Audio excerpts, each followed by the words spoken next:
जयंत पाटील साहेबांनी या ठिकाणी ज्या बाबींचा म्हणजे उल्लेख या ठिकाणी केला, मी सर्वात पहिला जो लाडकी बहीण योजनेचा शासन निर्णय काढला त्यामध्येच या सगळ्या बाबी समाविष्ट केलेल्या होत्या। आणि साधारणपणे मी आपल्याला पुन्हा एकदा सभागृहाला माहिती देऊ इच्छिते की टोटल रजिस्ट्रेशन जे आलेलं होतं ते 2,63,83,000 होतं। त्यापैकी 2,43,42,936 म्हणजे जवळपास 20-22 लाख जे रजिस्ट्रेशन फॉर्म्स होते हे त्यावेळेला सुद्धा त्याचं रेक्टिफिकेशन झालेलं होतं। नाहीतर पहिल्याच ह्याला 2,63,00,000च लाभार्थी असते, ते 2,43,00,000 होते, म्हणजे 2.43 होते। म्हणजे व्हेरिफिकेशनची प्रोसिजर ही सुरू असताना साधारणपणे ऑक्टोबर, नोव्हेंबर, डिसेंबरच्या कालावधीमध्ये आचारसंहितेच्या कालावधीमध्ये पूर्ण स्क्रुटिनीची जी प्रोसिजर आहे ही त्या ठिकाणी स्थगित होती। आणि त्याच्यानंतर जानेवारी महिन्यामध्ये ज्यावेळेला सगळ्या विभागांना आम्ही त्या संदर्भातलं खरं तर ऑक्टोबर महिन्यामध्येच त्या संदर्भातल्या सगळ्या विभागांना पत्र आम्ही क्रॉस व्हेरिफिकेशन डेटासाठी दिलं होतं, कारण इतर विभागांचा डेटा हा आपण ॲक्सेस करू शकत नसतो एखादं डिपार्टमेंट।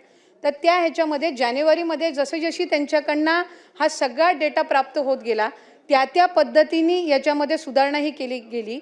आणि दुसरी महत्त्वाची गोष्ट म्हणजे जी ई-KYCची प्रक्रिया आहे, साधारणपणे ई-KYCची प्रक्रिया डायरेक्ट DBT योजना ज्या वेगवेगळ्या खात्याकडून राबवल्या जातात ह्या सगळ्यामध्येच ई-KYCचं धोरण हे घेतलं जात असतं। पण ते घेत असताना काही 13-14 बाबींची त्याच्यामध्ये पूर्तता कॉम्प्लायन्स करावे लागत असतात। त्या दृष्टिकोनातून हा 7-8 महिन्याचा कालावधी जरी लागला तरी ज्या विभागाकडून आम्हाला जानेवारी महिन्यापासून डेटा मिळाला त्या पद्धतीनं त्याचं क्रॉस व्हेरिफिकेशनची सुरुवात केली। आजही ई-KYC प्रक्रिया करत असताना 31 डिसेंबरपर्यंत त्याची शेवटची मुदत आहे, पण साधारणपणे 2.25 कोटीपेक्षा अधिक महिलांची ई-KYC झालेली आहे। म्हणजे पुढच्या 15-20 दिवसाच्या कालावधीमध्ये पण जी लाभार्थ्यांची संख्या आहे त्यांना ई-KYC करण्याच्या संदर्भामध्ये निवडणुकीचा विषयच नाही। खरं तर सन्मान्य सदस्यांनी सुरुवातीलाच उल्लेख केला की लाडकी बहीण योजनेला विरोध नाहीये, हा लाभ जो आहे हा माता भगिनींनाच मिळालेला आहे। काही ठिकाणी पहिल्यांदा लाडकी बहीण सारखी योजना ही महायुतीच्या सरकारने आणली, ती चांगल्या पद्धतीनं त्याचा लाभ हा पोचावा या दृष्टिकोनातून आम्ही काम करत आहोत।